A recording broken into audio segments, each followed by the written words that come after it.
Night settled over the battered city like a trembling breath, and inside the dim hospital corridors, silence carried its own kind of warning.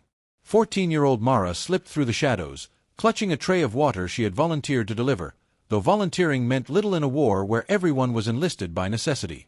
She moved quickly, not out of fear, but because she sensed the building itself exhaled in pain, as if every wounded body inside borrowed pieces of the walls to keep breathing. Outside, distant artillery growled, a low thunder rolling across the ruined landscape, promising a night that would not remain quiet for long. Mara had learned to read those sounds the way other children learn to read stories, but theirs was a city where stories had been replaced by survival. She reached Ward 9, nudged the door open with her shoulder, and paused when she saw the new arrival lying unconscious on the narrow cot. Blood still crusted along his temple, and his uniform, though torn, bore insignia she had never seen before, marks that did not match the local regiment. He looked too young to be a soldier, yet too worn to be anything else. A nurse hurried past Mara, leaving behind the faint scent of antiseptic and exhaustion, muttering that the boy had been found near the riverbank where a skirmish had broken out only hours earlier. No one knew how he had survived the blast that had torn his unit apart. No one even knew his name. But Mara felt drawn to him, the way one feels drawn to a quiet question in a loud world. She set the tray down, dipped a cloth into a bowl of cool water, and gently pressed it against the boy's forehead, hoping the simple touch might call him back from wherever pain had taken him. The lights flickered as distant shells trembled through the ground, and Mara steadied herself, listening for the rhythm of his breathing. It was shallow, uneven, but present, and presence was a victory these days. A moment later, thunder cracked far too close, and the floor shivered as dust loosened from the ceiling. Someone shouted for everyone to stay calm, though calm had become a ghost that wandered these halls but rarely visited. Mara returned her focus to the boy, brushing a stray lock of hair away from his eyes, noticing a faint bruise along his jaw shaped like the echo of some earlier struggle. She wondered if he had family waiting for news, or if he, like so many, had become untethered from everything except the uniform that now lay in tatters around him. Her hand trembled, though she tried to hide it, because touching the wounded always reminded her how thin the line was between the living and the lost. When the boy's eyelids fluttered, just barely, Mara leaned closer, whispering that he was safe, even though safety was a word stretched thin by too many broken promises. His lips parted as if he meant to speak, but no sound came, only a fragile breath that trembled like a leaf in winter. Mara dipped the cloth again, noticing her own reflection rippling in the water, a reflection that looked older than her years, shaped by months of tending to wounds she could hardly understand. War had a way of aging even the young, carving stories into their eyes long before they knew how to tell them. She pulled a chair close and sat beside him, keeping vigil as the hospital hummed with uneasy quiet, the kind that always preceded new chaos. From time to time, she glanced at the door, imagining soldiers bursting through with news of advances or retreats, though she feared both equally. The boy stirred again, this time with a faint groan, and Mara leaned in, hoping to catch a word, a name, any clue that might tether him to the world he hovered between. But he sank back into stillness, leaving her with questions that felt heavier than the silence that filled the room. Outside, ambulance sirens wailed, growing louder until they dissolved into the chaotic chorus of the courtyard, where new casualties arrived in waves. Mara closed her eyes briefly, steadying her breath, reminding herself that small acts mattered, even in a world unraveling at the edges. The boy's hand twitched, and without thinking, she reached for it, feeling the coldness of his skin and the faint pulse beneath it, a stubborn rhythm refusing to surrender. She whispered again that he was not alone, though she had no idea if he could hear her through the fog of pain and shock. A distant explosion rattled the windows, and for a heartbeat the entire ward seemed to freeze, listening for whatever would follow. Nothing came, only the heavy quiet that returned like a slow-moving tide, and Mara felt her shoulders loosen slightly. She studied the boy again, taking in the faint rise of his chest, the bruises like shadows on his skin, and the way his fingers curled slightly as though holding on to something invisible. She wondered what he had seen before collapsing on that riverbank, what orders he had followed, what fears he had swallowed, and whether he had believed hope still existed beyond the smoke. A gust of wind slipped through the cracked window, carrying the scent of burning timber and distant rain, and Mara shivered, feeling the world outside pressing close, as if reminding her that time was running thin. She told herself she would stay until dawn, or until he woke, whichever arrived first, because something in her insisted that this boy's survival mattered in ways she could not yet name. Somewhere deep in the hospital, a bell chimed, signaling another arrival, another story carried in on a stretcher, but Mara remained still, watching the boy as though waiting for a sign that his story, too, was not finished. She did not know why, but she felt destiny leaning close toward them both that night. Dawn crept over the city with a reluctant light, filtering through the hospital windows as though afraid to disturb the fragile equilibrium inside. Mara had fallen asleep at the boy's bedside, her head resting against the edge of the cot, one hand still loosely holding his. When she woke, it was to the faintest shift of movement, a tightening of his fingers around hers. She blinked, lifted her head, and found a pair of wary, exhausted eyes staring back at her. For a moment, neither spoke. The boy's gaze drifted across the room, confused, as though mapping a world he couldn't yet trust. Then his eyes returned to Mara's, and something unspoken passed between them, a reassurance, a plea, or perhaps a recognition neither of them understood. "You're safe," she whispered, the words barely audible in the cool morning stillness. "You're in the city hospital. They found you by the river." The boy swallowed, his throat working as if forming words took more strength than his body could spare. "My name," he tried, but the syllables dissolved into a cough. Mara quickly poured water into a tin cup and lifted it to his lips. He drank greedily, then collapsed back against the pillow, breath shaking. After a moment, he managed, "Lior." The name sounded heavy, as though burdened by everything he hadn't yet said. Mara repeated it quietly, committing it to memory. Names mattered. They were the last threads that tied people to who they had been before the world broke open. A nurse entered, startled to see the boy awake, and hurried to examine him. While she checked his pulse and murmured questions, Mara stepped back, watching the faint lines of relief soften Lior's face. But as the nurse pressed him for details, his unit, his commanding officer, the last thing he remembered, Mara noticed something uneasy flicker in his eyes. Not fear of the questions themselves, but of the answers. I don't know," he breathed, voice strained. "I remember the river, the explosion, someone shouting orders, but—" he shook his head. "Everything else is fog." The nurse frowned, exchanging a glance with Mara before noting something on her clipboard. Amnesia wasn't rare in the hospital. Soldiers arrived with memories shattered like glass, and no one had the luxury to piece them back together. She instructed Lior to rest and left the room, but Mara lingered, drawn by a sense of responsibility she couldn't fully explain. Lior's gaze followed her as she approached the bed again. "You stayed," he murmured.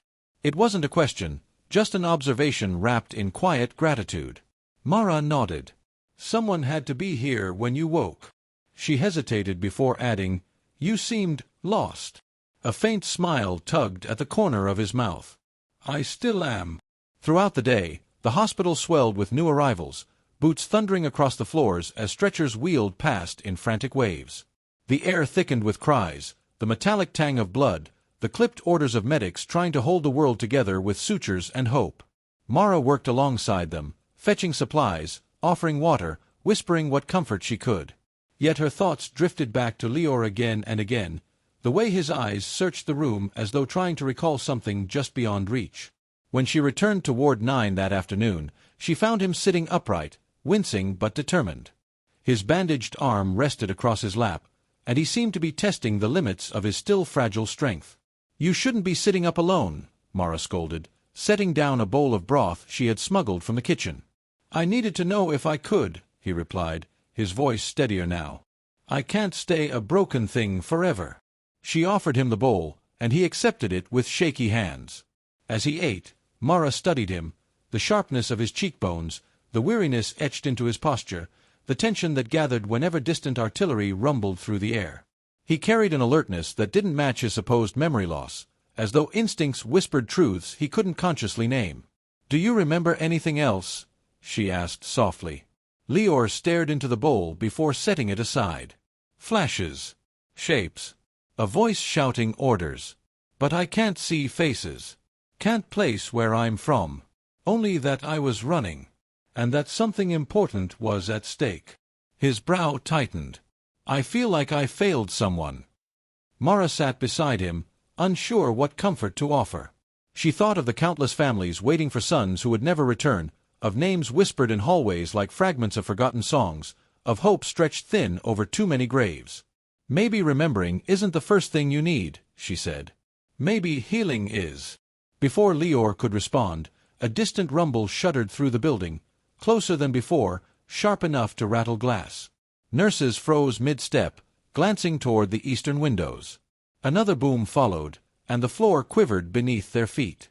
The front shifted during the night, Lior whispered, instinct tightening his posture. They're advancing faster than expected. Mara turned to him sharply. How do you know that if you can't remember? He stiffened, surprised by his own words. I don't know. It just feels true. That night, Mara returned to the ward after tending to an influx of wounded. She found Lior awake, staring at the ceiling as though decoding secret messages hidden in its cracks. She sat beside him without speaking, letting the quiet settle between them. Outside, the sky flickered with distant firelight, the horizon pulsing like a wounded heart. Thank you, Lior murmured suddenly, for being here, for treating me like I'm not just another soldier waiting to disappear. Mara looked at him, her voice barely more than breath. You're not disappearing. Not while I'm here. His eyes softened, and for the first time, Mara felt something warm push back against the cold weight of the war around them. Small, fragile, but real. Yet beneath that moment of solace, a tension curled, unspoken but undeniable. Lior's missing memories hung in the air like a storm cloud, charged with possibility and danger. And though neither of them knew it yet, the answers he sought were already moving toward the hospital, carried by a man in a dark uniform with the authority to reshape everything. In the hallway, footsteps echoed, measured, deliberate, heavy with rank and purpose. Mara didn't hear them yet. Lior didn't sense them. But the world around them shifted, as though bracing for news that would unravel whatever fragile piece they had found. Night returned with an edge sharper than the night before, as though the darkness itself carried orders to press closer against the hospital walls. Lanterns flickered along the corridors, casting long, trembling shadows that stretched across the floors like warnings in motion. Mara felt the shift immediately. Something had changed in the building's atmosphere, a tension that whispered ahead of itself, a quiet ripple of unease that spread from nurse to orderly to patient like an invisible current. Even Lior sensed it. Though still weak, he had pulled himself upright, eyes fixed on the door as if expecting someone to walk through at any moment. You feel it too, Mara said quietly. He nodded, fingers gripping the edge of the mattress. Someone important is here. She hesitated. How do you know? But he didn't answer. His gaze remained trained on the hallway beyond, watchful and alert, as though instincts older than his memory guided him.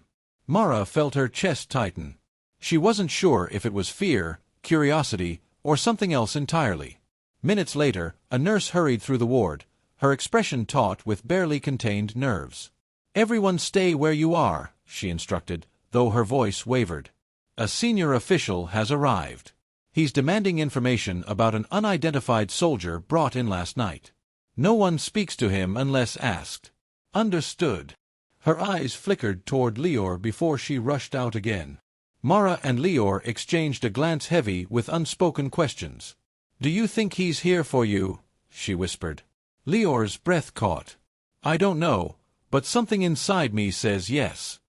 The footsteps came next, heavy, decisive, echoing down the corridor with the weight of authority. Whoever approached didn't walk, he advanced. Mara felt each step vibrate through her bones. She stood reflexively in front of Lior's bed, unsure why she did, only that the instinct felt as natural as breathing.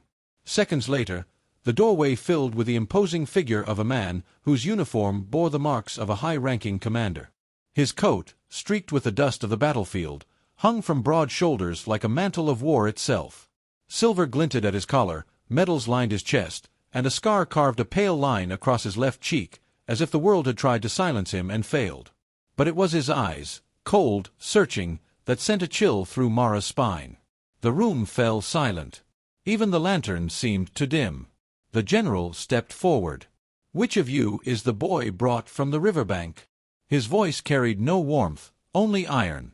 Mara opened her mouth, but Lior's hand touched her arm, gentle but firm, and he stepped into view. I am, he said, steadying himself. The general studied him with unnerving precision. A muscle twitched in his jaw, though whether in recognition or disbelief, Mara couldn't tell. What is your name, soldier? Lior, he answered. That's all I remember. The general's expression flickered, briefly, sharply, before flattening again. Convenient, he muttered. Mara bristled. He's telling the truth. He barely survived. The general turned his gaze toward her, sharp as a blade. And who are you? She swallowed. A volunteer.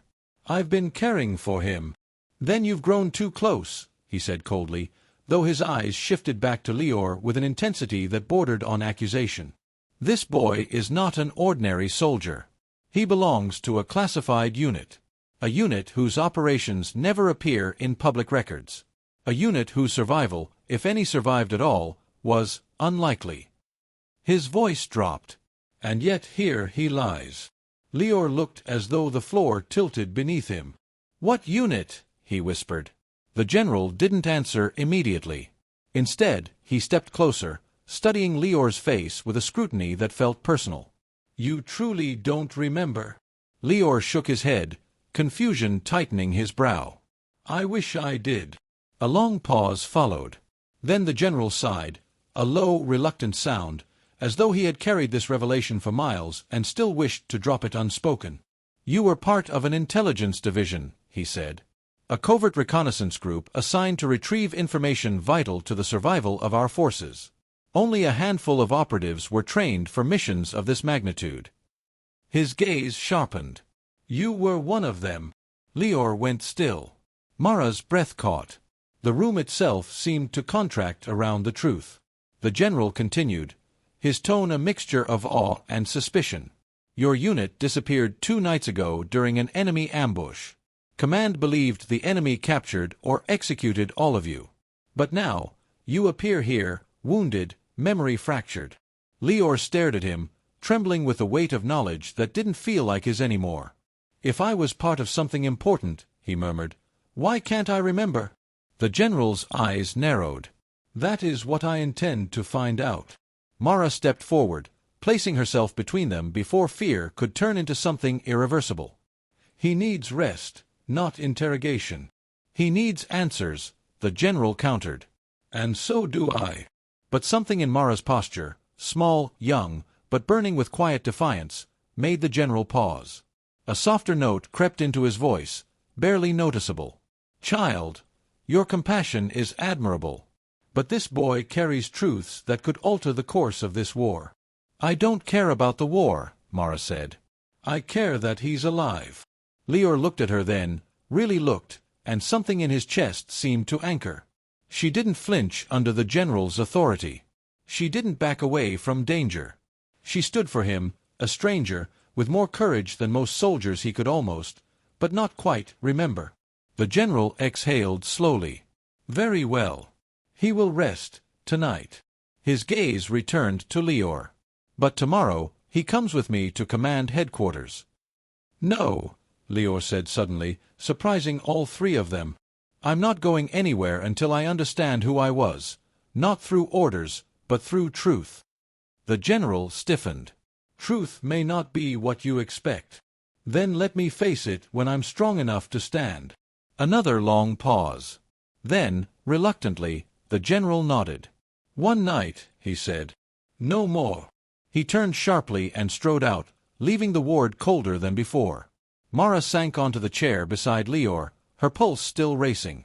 Are you all right? Lior's gaze drifted toward the empty doorway. I don't know, he whispered. But something tells me, whatever he knows, it won't just change my life. It will change everything. Outside, the night wind howled, rattling the windows as if echoing the storm now gathering in Lior's mind. And somewhere within the shadows beyond the hospital walls, the truth waited, sharper than any blade, heavier than any wound, ready to reveal itself at last. Dawn arrived muted and gray, as though even the sun hesitated to cross the sky on a morning that held so much tension suspended in its quiet. Mara barely slept.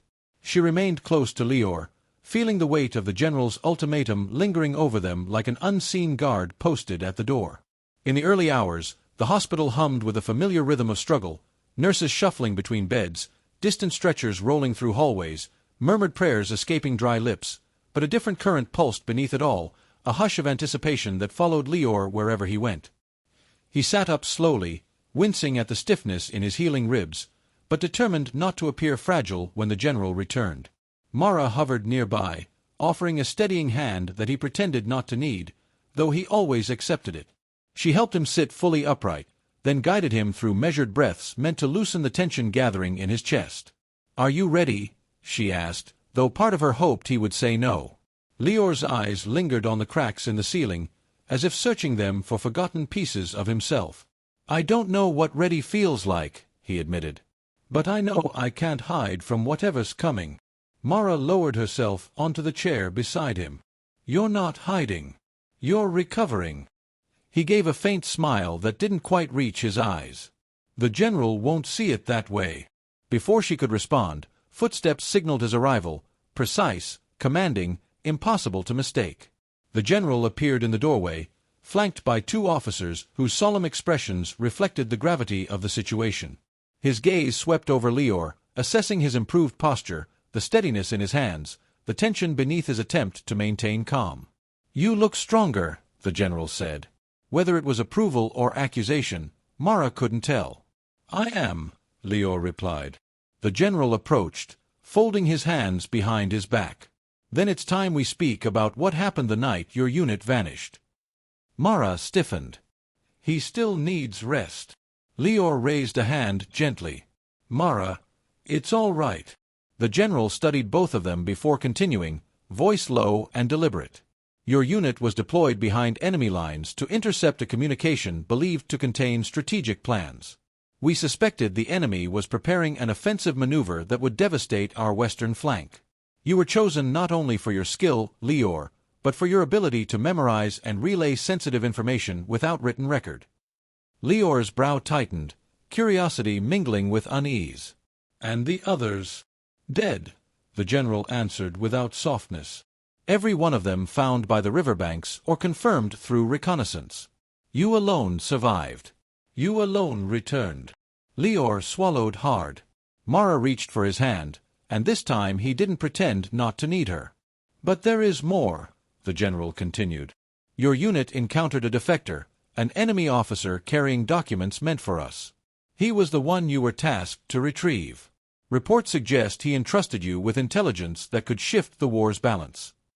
The general paused. "But that information never reached command." Lior's breath faltered. "I don't remember any of this." "No," the general murmured. "But your survival, your silence, your amnesia, it raises questions." Mara stepped forward. "Are you accusing him of something?" "I am searching for truth," the general said. "Because truth is the difference between victory and collapse." Lior's voice trembled. "If I failed the mission, if I lost what he gave me—" "We don't know that," the general interrupted. "Maybe you completed your task. Maybe the information was hidden. Maybe you were being pursued and had to conceal it. But until we uncover what truly happened, this hospital is not the safest place for you." Mara felt her heart jolt. "What do you mean?" The general turned toward her, his expression unexpectedly grave. "Word has spread. If the enemy learns Lior survived, they will come for him, and for anyone near him." He gestured to Lior. "You were targeted once. You will be targeted again." Lior's pulse quickened. He looked around the ward as though expecting danger to materialize from the shadows. Mara felt his fear intertwine with hers, the weight of it settling like cold metal between them. "I won't leave her," Lior said abruptly. The general blinked. "This is not a matter of preference. It is survival." "She saved me," Lior insisted. "I'm not abandoning the one person who stayed by my side." Mara felt heat rise in her face, but her voice remained steady. "Lior, you should go. If it's safer." "No," his gaze locked on hers. "I won't go anywhere until I know the truth. And I want you with me when I face it."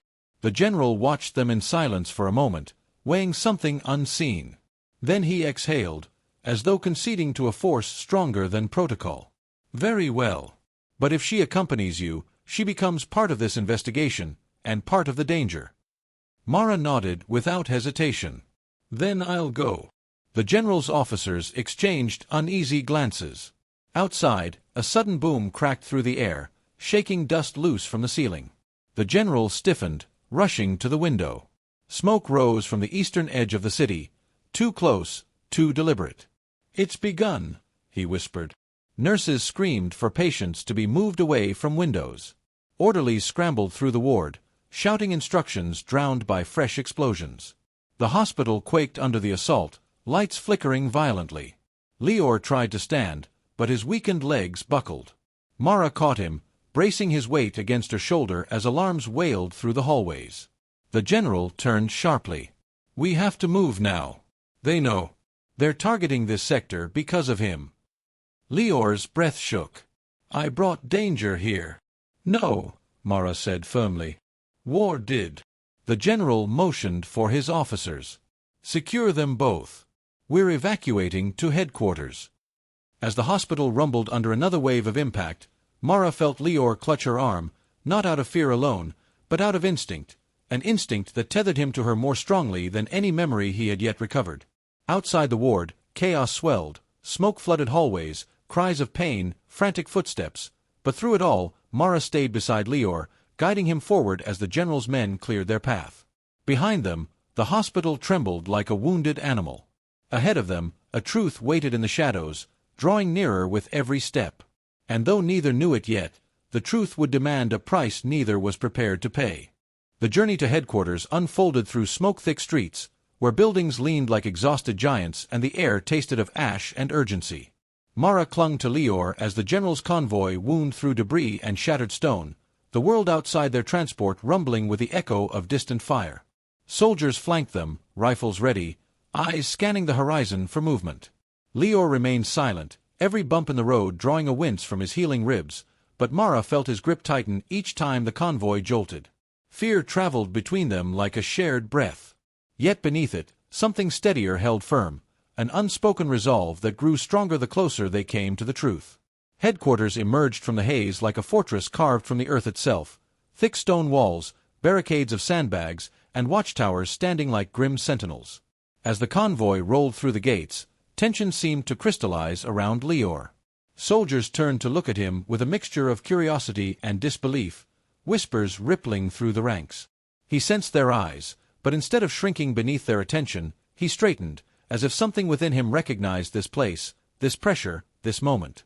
Inside the main chamber, maps unfurled across long tables, marked with shifting front lines and desperate annotations. Officers hovered over them like surgeons operating on a dying body. The general led Mara and Lior to a private room at the back, guarded by steel doors and stern-faced sentries. The moment they stepped inside, Lior froze. His gaze drifted to a large wall map, rivers, bridges, enemy positions, and suddenly his breath hitched. "I've seen this," he whispered. "I know these routes." The general watched him closely. "Then your memory is returning?" "Not fully," Lior murmured, his fingers trembling as he approached the map. "But parts, fragments." His hand hovered over a marked sector along the river. "This is where we were ambushed. We were meeting the defector here." Mara stepped beside him. "What happened after?" He closed his eyes, drawing in a sharp breath as the fog in his mind stirred. "We reached him. He handed me something, a coded message. He said the enemy was planning an offensive at dawn." His voice wavered. "I memorized it. Every word." The general leaned forward. "Then what? What did the message say?" Lior winced, gripping the edge of the table as though steadying himself against a rising storm. It was wrong," he whispered. Mara's heart stumbled. "Wrong." Lior nodded slowly. "I realized it as we fled. The message he gave wasn't a warning, it was a trap. They wanted us to believe the attack would come from the west, but it was a diversion. The real strike," his eyes lifted to the eastern front marked on the map, "was planned for the east, right where they hit last night." The general's expression hardened. "So the information you carried, if delivered unchallenged, would have led us straight into disaster." Lior's voice cracked. "I tried to tell my unit, but we were ambushed before I could explain. I ran with the message, hoping to reach command. But they chased me." I remember falling, hitting the rocks by the river. Then everything went black. Mara felt her chest tighten, but the general's tone softened by a fraction. You were trying to protect us. Lior nodded. But I failed. The attack still happened. No, Mara said firmly, stepping closer. You survived. And now you remember. That means you can still change what comes next. The general studied them both, then motioned for an officer. Prepare the war council. Immediately. He turned back to Lior. We need every detail you can recall. 4 hours, Lior sat beside the general, reconstructing the defectors' intentions, identifying misleading markers on the maps, and explaining the enemy's likely next move. Mara remained by his side, grounding him each time his memories faltered or pain flickered through his expression. The officers listened with a mixture of awe and urgency, their strategies shifting as Lior spoke truths buried under trauma. Slowly, the fog lifted from his mind, revealing a clarity that seemed to burn through exhaustion. When the council finally adjourned, the general approached Mara privately. You should know, he said, voice low. Your presence has given him strength no command could replicate. He would not have recovered without you. Mara felt her cheeks warm. I only did what anyone would do. Child, the general said gently, very few would have done what you did. Before she could respond, a soldier burst into the chamber. General, enemy forces are regrouping on the ridge. We estimate movement within the hour. The general straightened. Prepare defenses. Evacuate civilians from the lower quarters. And ready the eastern batteries. As orders rippled through headquarters, the floor vibrated with the first tremors of the encroaching offensive. Lior turned to Mara, his expression steadier than she had ever seen it. I remember who I was, he said. But I also know who I want to be now. She met his gaze. Who is that? A man who chooses truth, and who chooses the people who believed in him when he was lost. Her breath trembled, but she smiled. The first explosion struck the ridge, shaking dust from the rafters. Officers scrambled into position, and the general ushered Lior toward a fortified observation post overlooking the battlefield. Mara followed without hesitation. War unfolded below them in jagged flashes, lines of soldiers rushing into formation, artillery thundering from hidden emplacements, the sharp crack of rifles piercing the air. Lior analyzed the enemy's formation with renewed certainty. They're testing our defenses. The real push will come from the ravine on the left. The general relayed the command. Moments later, Allied forces shifted, meeting the enemy advance with a precision born from truth reclaimed. The battle roared, a storm of fire and earth and desperate courage, but slowly, steadily, the tide began to turn. Hours later, silence settled over the ridge, broken only by distant echoes retreating into the hills. The enemy had withdrawn. The city still stood. Mara exhaled a shaking breath. Lior sank to the ground, exhausted but alive, and the general approached with a rare softness in his eyes. You saved more lives today than you will ever know. Lior looked at Mara. We saved them. The general nodded. The war is far from over. But truth is our strongest weapon, and you gave it back to us. As the sun broke through the smoke-laden sky, Mara and Lior stood side by side, watching light spill over the battered landscape. It was not peace. Not yet. But it was hope, raw, fragile, and fiercely alive. Lior took Mara's hand. When I was lost, he said softly, you were the first thing that felt real. She squeezed his hand gently. Then hold on to that.